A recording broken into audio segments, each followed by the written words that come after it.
मोदी ने कहा, आज हमारी चर्चा में हमने आपसी सहयोग के सभी क्षेत्रों पर व्यापक चर्चा की और भविष्य के लिए रोड मैप तैयार करने के लिए कई कदम उठाए।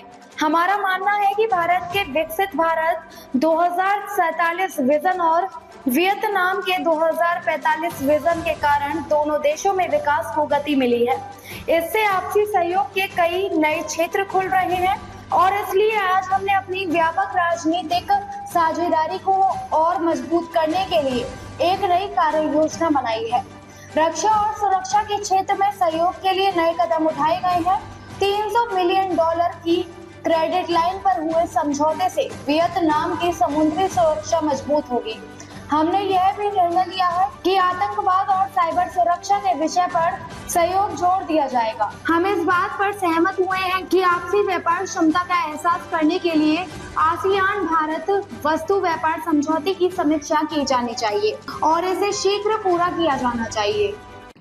मिसौन में प्राचीन मंदिरों के पुनरुद्धार का कार्य सफलतापूर्वक पूरा किया गया है।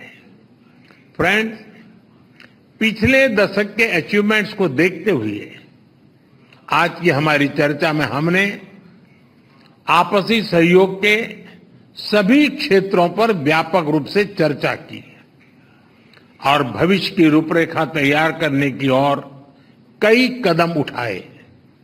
हम मानते हैं कि विकसित भारत 2047 और वियतनाम के विजन 2045 के कारण दोनों देशों में विकास ने गति पकड़ी है। इससे आपसी सहयोग के बहुत से नए क्षेत्र खुल रहे हैं और इसलिए अपनी कॉम्प्रिहेंसिव स्ट्रेटेजिक पार्टनरशिप को और अधिक मजबूत देने के लिए आज हमने एक नया प्लान ऑफ एक्शन अपनाया है। डिफेंस और सिक्योरिटी के क्षेत्र में सहयोग के लिए नए कदम उठाए हैं। नया चांग में बने आर्मी सॉफ्टवेयर पार्क का आज उद्घाटन किया गया।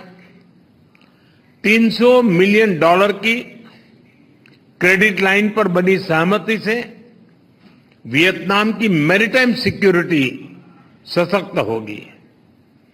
हमने यह भी तय किया है कि आतंकवाद और साइबर सुरक्षा इस विषयों पर सहयोग को बल दिया जाएगा।